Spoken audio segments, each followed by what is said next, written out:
Assalamualaikum warahmatullahi wabarakatuh. Baik, teman-teman semua, kita langsung saja simak video ini.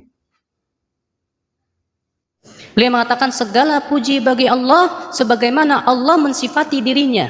Maksudnya kata beliau, kita sebagai makhluk hendaklah mensifati Allah sesuai dengan apa yang Allah sifati dirinya dalam Al-Quran dan hadis. Jangan sifati dengan akal kita, jangan sifati dengan pendapat kita.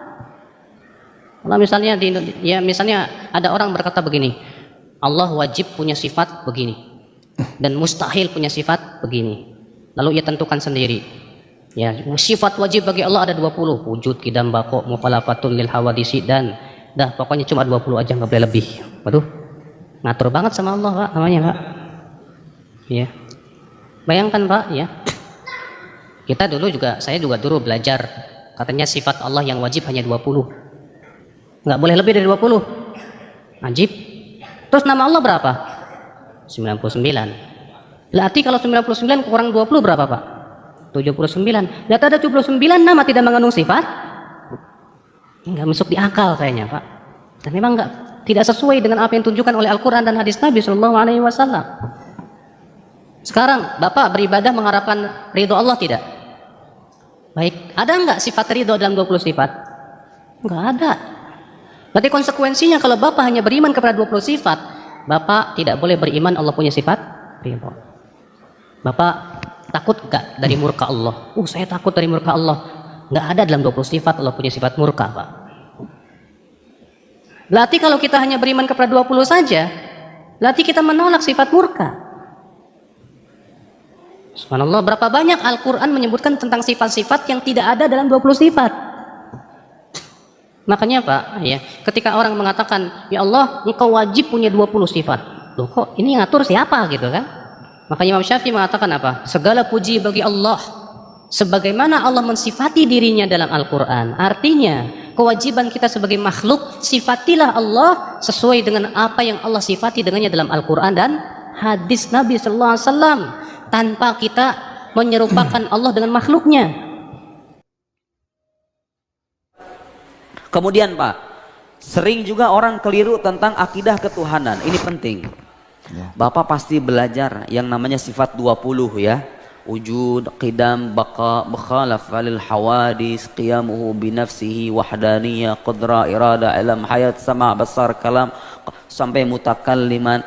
Ada sebagian orang menuduh penjelasan semacam ini, kalau begitu kamu membatasi Tuhan dong. Masa sifat Tuhan cuma 20 doang? Begitu kan? Sifat Allah cuma 20 katanya. Salah, Pak. Salah kalau orang bilang bahwa sifat Allah itu hanya ada 20. Salah. Yang benar, Pak, itu sifat 20 bukan untuk membatasi, tapi untuk meringkas dan memudahkan. Saya beri contoh, Pak.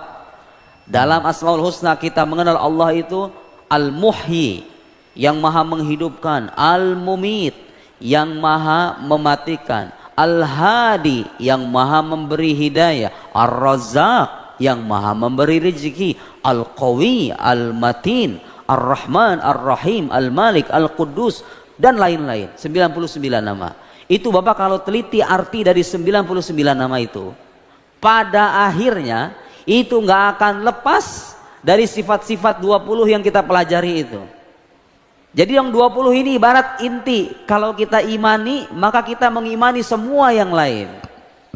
Ulama menjelaskan sifat 20 itu bukan dalam menjelaskan bahwa Allah itu hanya punya sifat 20. Enggak ada yang bilang begitu. Di antara yang wajib bagi Allah itu yang 20 sifat. Tapi apakah itu arti sifat Allah cuma 20? Cuma 20 aja? Enggak ada yang mengatakan begitu. Yang benar adalah, Pak, yajib lillahi subhanahu wa ta'ala kullu sifatil kamal wal jalal wal jamal. Wajib bagi Allah subhanahu wa ta'ala semua sifat kesempurnaan, sifat keagungan, sifat keindahan. Itu akidah Islam. Akidah Islam itu menyucikan Allah dari segala bentuk kekurangan.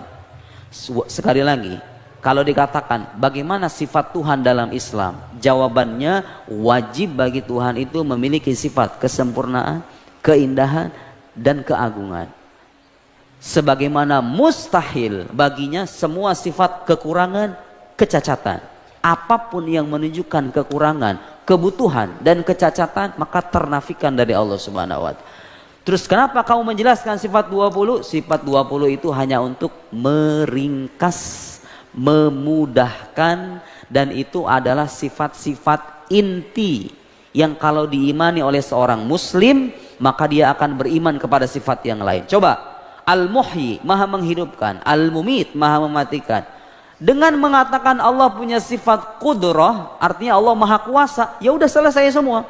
Kalau Allah maha kuasa berarti dia bisa menghidupkan, bisa mematikan, bisa memberi rezeki, bisa memberi hidayah, bisa menyesatkan, tercover semuanya dengan sifat kuasa. Itu yang dimaksud dengan, jadi penjelasan ulama tentang sifat 20 itu tidak menunjukkan pembatasan, tapi justru itu untuk memudah, karena repot Pak. Kalau sekarang pelajaran akidah Islam harus dihafal semua sifat-sifat Allah. Kapan selesainya kita? Sifat Allah itu tidak terbatas. Tidak terbatas. Kenapa? Karena zat Allah juga bukan zat yang terbatas. Zat Allah sempurna, tidak terbatas, otomatis sifatnya tidak terbatas. Logikanya begitu.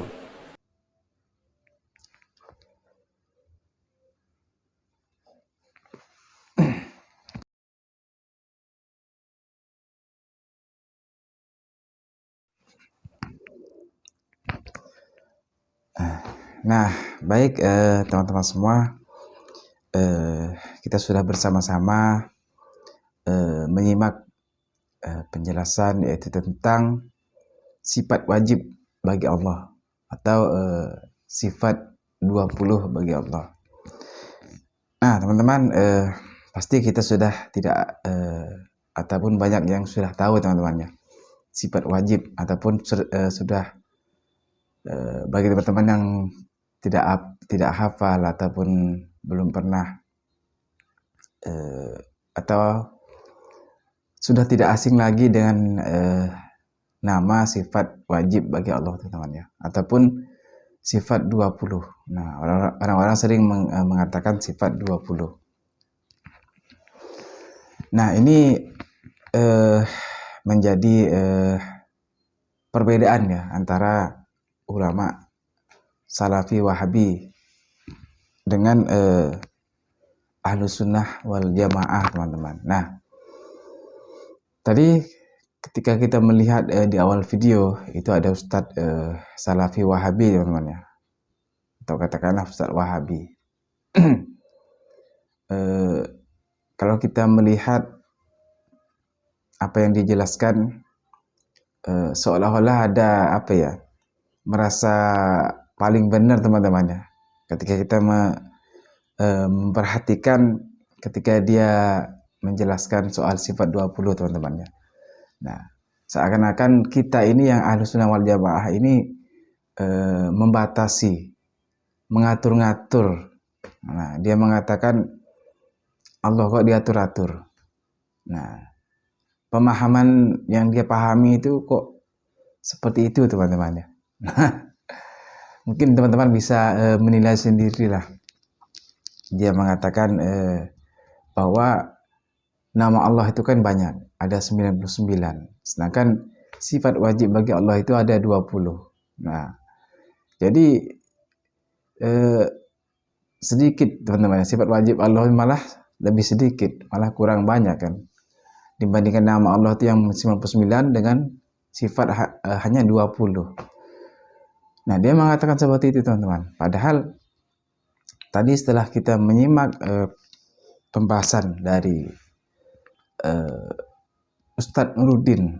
Nah, Ustadz Nuruddin, Masya Allah, beliau luar biasa. Yaitu semacam diringkas teman-temannya.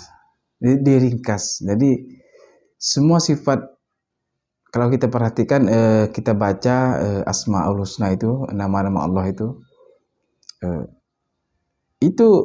diringkas menjadi sifat wajib teman-teman ya. Nah, seperti tadi yang disampaikan kudroh, ada kan sifat wajib bagi Allah itu ada wujud, qidam, baqa, muhalafatuhu lil hawadisi, qiyamuhu binafsihi, dan seterusnya. Ada kudrah teman-teman ya, kudrah. Nah itu Allah maha kuasa teman-teman. Nah seperti tadi yang disampaikan oleh Ustaz Nurdin bahwa ketika Allah itu maha menghidupkan, maha mematikan, maha memberi rezeki, diringkas menjadi kudrah adalah Allah maha kuasa teman-teman. Nah ketika Allah maha kuasa itu kan Allah itu maha bisa menghidupkan, mematikan, dan memberi rezeki dan lain sebagainya teman-teman ya. Jadi seperti itu teman-teman, diringkas. Jadi pemahaman Wahabi tadi itu tidak sampai ke situ teman-teman ya.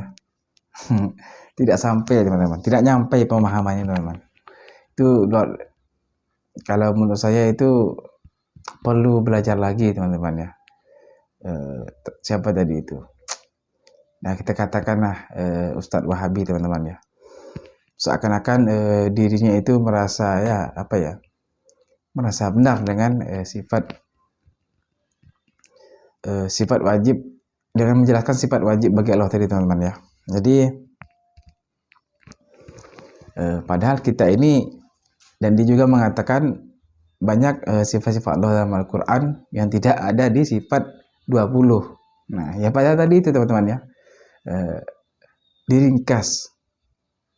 Jadi seperti itu. Kok dia berpikir seperti itu teman-teman ya. Aduh. Baiklah teman-teman, mungkin hanya ini saja yang dapat saya sampaikan mengenai sifat 20 ataupun sifat wajib bagi Allah yang sudah dijelaskan tadi oleh Ustadz Nuruddin. Mudah-mudahan bisa bermanfaat teman-teman, mudah-mudahan bisa juga menambah pengetahuan teman-teman semua yang selama ini masih bingung, masih apa ya, mungkin masih yang berpaham Wahabi teman-teman ya. Agar apa ya, video ini bisa memberikan pembelajaran, pengetahuan untuk kita semua. Baik teman-teman semua, cukup sampai di sini. Sebelumnya saya ingin ucapkan mohon maaf apabila ada kesalahan yang saya sampaikan. Mohon maaf yang sebesar-besarnya. Dan terima kasih kepada teman-teman semua yang sudah mensupport channel ini. Mudah-mudahan channel yang kecil ini bisa terus berkembang menjadi channel yang memberikan ilmu dan manfaat untuk kita semua. Baik teman-teman semua, cukup sampai di sini dan saya akhiri. Assalamualaikum warahmatullahi wabarakatuh.